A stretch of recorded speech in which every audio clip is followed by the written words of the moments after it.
Hey, what's going on, guys, and welcome back. Just before we get in, I do apologize for any mic issues. I actually got snowed in. We got about 1.5 feet of snow here, so I am not at home. I'm not with my normal setup, and the second setup that I've been putting together does not yet have an adequate mic. I'm using my old mic, so this is 2020 Ed, I guess. Anyways, today we're going to be talking about Temtem and what's next after the Arbory update leading into the game's launch and subsequent release on Nintendo Switch, Xbox Series X, and full versions for PC and PS5. I'll be gathering information I've seen the devs state and a little bit of conjecture to fill the gaps, but I do believe that this video will provide a good sense of what's to come. So yeah, make sure to sit back, relax, and let's talk about what's next for Temtem.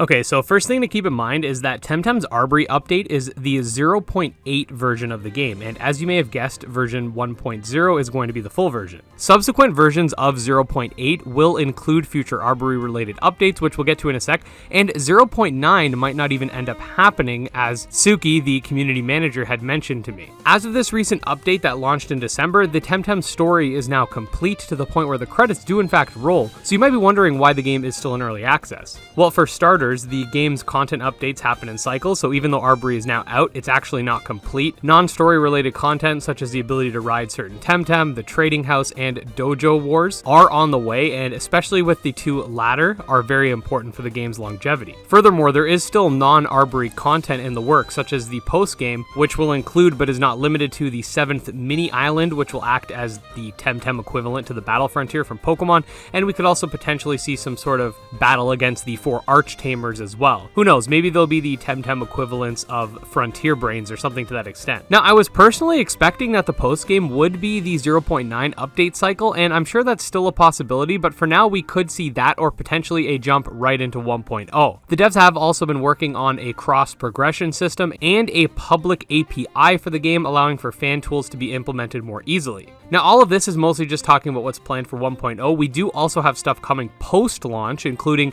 a Nuzlocke mode and presumably separate Nuzlocke servers to go alongside that, the final Mythical Temtem, an arcade, which I think is going to be like a compilation of minigames or something. We also have the Battle Pass and Cosmetic Store and Draft PvP. As far as the distant future is concerned, I did put together a video a while back discussing this, which I will leave linked below, but the gist of it is that there will be continued support for the game, and new features will be added, but it's unlikely that we'll see a large expansion with new Temtems or islands in the near future. Again, make sure to check out that video for more information. The discussion behind this is far more nuanced than it might seem at a first glance. Now, finally, before I wrap up this short video, I did want to reiterate that Temtem is coming to Switch and Xbox Series X. We just don't have a specific launch date just yet. I've seen some people try to say that it's not, but that's blatantly not true. It is coming. The devs have been reiterating this fact over and over again, so Xbox and Switch owners, yes, Temtem is coming. We just don't know when. If I were to be a guessing man, I'd say I think full launch will probably come within either the second quarter of 2022 or early 2023, but that's complete conjecture, and it's just a guess based on how long it takes for the island updates and all that stuff. So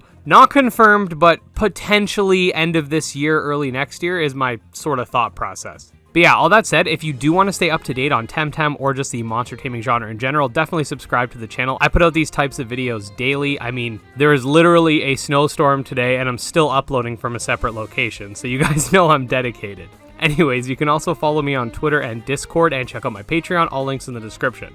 Special thanks to my patrons, especially StealCase and Jim Hamilton, and with all that, we'll see you guys next time. Peace.